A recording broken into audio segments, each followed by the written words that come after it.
অনেক শিশুই সবার সাথে মিশতে পারে না, নিজের কোনো জিনিস অন্যের সাথে শেয়ার করতে পারে না, কাউকে সাহায্য করতেও চায় না।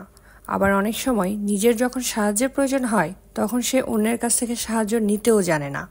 এই অবস্থায় আমরা শিশুদের বলে থাকি অসামাজিক। পেন্টিং ক্লাসের 7ম ভিডিওতে দেখানো হয়েছে সামাজিক বিকাশ ও সময়ানুবর্তিতা। Welcome to learning round the clock. বাবা মা শিখলেই শিখবে সন্তান। আমাদের ভিডিওটি ভালো লেগে থাকলে লাইক ফলো করতে ভুলবেন না।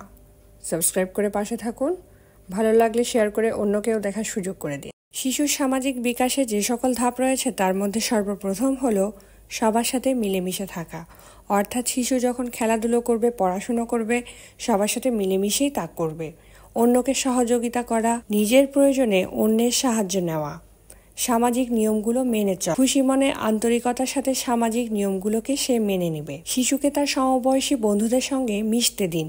এর ফলে শিশুর সামাজিকীকরণ প্রক্রিয়া ঠিকমতো গড়ে ওঠে। তবে খেয়াল রাখবেন, শিশু যাদের সাথে মিশছে তারা কেমন। পাশের বাসায় খেলার সঙ্গী থাকলে একটি নির্দিষ্ট সময় ধরে খেলতে দিবেন। সারাদিনের জন্য কখনোই খেলতে দিবেন না।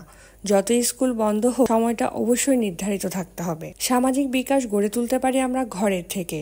বাসায় যখন মুরগি রান্না করা হয়, সব সময় আপনার সন্তানকে লেগ পিস দিবেন না। ধরুন একটি মুরগি রান্না হলে প্রথমবার শিশুরা খেলো, দ্বিতীয়বার বাবা মায়েরা খেলো।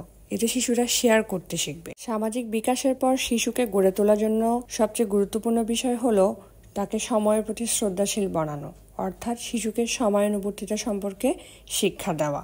সব কাজ রুটিন মেনে করানো প্যারেন্টিংয়ের একটি বড় অংশ। আপনি হাজার হাজার টাকা খরচ করে প্যারেন্টিং ক্লাস করলেন, কিন্তু শিশু ঘুমোতে যায় রাত 1টায় আর ঘুম থেকে ওঠে 10টা 11টায়। আবার স্কুল থাকলে শিশুকে ঘুম থেকে জোর করে টেনে নিয়ে স্কুলে নিয়ে যেতে হয়। তাহলে আমি বলবো আপনার ওই প্যারেন্টিং ক্লাসটাই বৃথা। সময় মতো কাজ করতে পারার মধ্যে যে সফলতা, সেটা সন্তানকে শুধু বলে বোঝানোর চেষ্টা করবেন না, আপনি নিজে করেও বোঝানোর চেষ্টা করবেন। যেমন ধরুন, আপনি কোনো জায়গায় যাবেন, কারোর সাথে দেখা করবেন, তাহলে আগে থেকে নির্ধারিত করার সময় প্রয়োজন হলে একটু আগে যাবেন। এতে শিশু সময়ানুবর্তিতা শিখতে পারবে। বর্তমান সময়ে সবচেয়ে বড় সমস্যা হলো শিশুকে ভোরবেলা ঘুম থেকে ওঠানো। আমাদের পারিপার্শ্বিক অবস্থা এখন এমন, আমরা চাইলেও শিশুকে ভোরবেলা ঘুম থেকে ওঠানোর অভ্যাস করতে পারি না। সকালে ভোরে ওঠার অভ্যাস কিভাবে করবে? সকালে ঘুম থেকে ভোরে তুলতে হলে আপনার প্রথম কাজটা হবে রাতে ঘুম পাড়ানোর আগে। আমি যখন বিএড ট্রেনিং করতে যাই, ওখানে আমাদের শিক্ষক প্রথম ক্লাসে প্রথম যে কথাটি বলেছিলেন সেটা হলো, তুমি যদি একজন আদর্শ মা হতে চাও তাহলে অবশ্যই 7টার পরে তোমার বাসার টিভি, মোবাইল অফ হতে হবে এবং রাত 11টার পরে তোমার বাসার লাইট অফ হতে হবে। ওই কথাটার উপর ভিত্তি করেই আমি আজকে শিশুকে ঘুম পাড়ানোর আগে যে বিষয়গুলো খেয়াল রাখতে হবে সেগুলো বর্ণনা করেছি। 7টার পর টিভি বা মোবাইল অফ করে দিতে হবে। 8টা বাজে আমাদের রাতের খাবার খেতে হবে।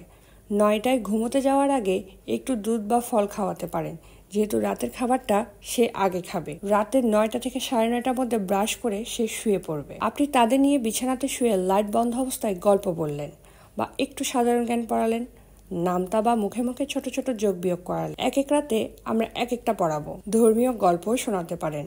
আমরা মুসলিমরা সূরা পড়াতে পারি। এই সময় আপনি হাতে ভুলেও মোবাইল রাখবেন না। দেখবেন 30 থেকে 50 মিনিট লাগবে শিশুর ঘুম পাড়াতে। এতে দুটি কাজ হবে, তাদের সাথে কোয়ালিটি টাইম কাটাতে পারবেন, তাদের ঘুমটাও ভালো হবে। এখন আপনার মনে প্রশ্ন আসতে পারে, এতক্ষণ লাগিয়ে ঘুম পাড়ানোর কি আছে? 12টা 1টা বাজলে শিশু দুর্বল হয়ে সে নিজেই ঘুমিয়ে পড়বে। আর এখানেই মূল সমস্যা বা সব রোগের উৎপত্তি। ডাক্তারদের মতে রাতে 10টা থেকে 1টা আমাদের শরীর নিজেকে মেরামত করে। শরীরের এই মেরামতের সময়টা আপনার বাচ্চা জেগে কাটালো, এতে তার ঘুম হলেও শরীর ও মন কোনোটাই সুস্থ থাকে না। সকাল 6টা থেকে 7টার মধ্যে জাগাতে পারলে দিন হবে বরকতময়। সকালে হালকা খাবার খেয়ে প্রার্থনা করিয়ে শিশুকে পড়তে বসানো। স্কুল থাকলে স্কুলে পাঠানো। বাসায় আসার পর খাওয়া, গোসল, ঘুম, খেলা, টিভি দেখা, লেখাপড়া করা, কিছুর একটি নির্দিষ্ট সময় নির্ধারণ করে রাখতে হবে। বন্ধের দিনগুলোতে দেরি করে না উঠিয়ে তাড়াতাড়ি উঠালে সেদিন সন্তানের সাথে কোয়ালিটি সময় বেশি ব্যয় করা যায়। বাবারাও হলিডেতে ঘুরতে না গেলেও মোবাইল নিয়ে বসে না থেকে সন্তানের সাথে গল্প করুন, একসাথে টিভি দেখবেন বা খেলা করবেন। আমরা মধ্যবিত্ত পরিবারগুলো চাইলেই সন্তানদের নিয়ে প্রতি সপ্তাহে হলিডেগুলোতে বাইরে খেতে যেতে বা ঘুরতে যেতে পারি না। অনেক সময় দেখা যায় এটা মাসেও সম্ভব হয় না। এক্ষেত্রে আমরা বাসায় সুন্দর সময় কাটাতে পারি। গার্ডেনিং করে, ক্রাফটিং করে, টিভি দেখে বা অ্যানিমেশন দেখি। আবার রেস্টুরেন্টে খেতে না পারলেও বাসায় যে খাবারটাই খাই না কেন তা সবাই মিলে একসাথে বসে খেতে পারি। বন্ধের দিনগুলোতে আমাদের দেশের মায়েরা বেশিরভাগ সময়টা রান্নাঘরে দিয়ে থাকে। এক্ষেত্রে চেষ্টা করবেন আগের দিন কাজটা এগিয়ে রাখতে বা বাচ্চাদের সহ নিয়ে কাজ করতে। এখন আপনাদের মনে যে প্রশ্নটা আসছে সেটা হচ্ছে, সন্তানকে রান্নাঘরে কি কাজ দেব? এক্ষেত্রে আমি বলবো, যদি আপনার সন্তানের বয়স 2.5 থেকে 3 হয় তাহলে তাকে রসুন ছেঁচে দিয়ে সেটা খোসাটা আলাদা করতে দিন, চালের সাথে ছোলা মিশিয়ে আলাদা করতে দিন। 7-8 বছরের সন্তান হলে কাজের সময় সন্তানকে পাশে রাখুন, এতে আপনি তাকে সময় মতো কাজ করতে শেখাতে পারবেন, মোবাইল থেকেও দূরে রাখতে পারবেন। আপনাদের সমস্যাগুলো আমাদের কমেন্ট বক্সে জানান, আমরা ওইভাবে পরবর্তী ভিডিওগুলো নিয়ে আসবো। আমাদের সামনে নতুন ভিডিও আসছে শিশুর প্রি রাইটিং অ্যাক্টিভিটিস নিয়ে। প্যারেন্টিং ক্লাসে পরবর্তী ভিডিও থাকবে শিশুর অতিরিক্ত জেদ ও রাগ কমানো নিয়ে। ভিডিওটি দেখার জন্য ধন্যবাদ।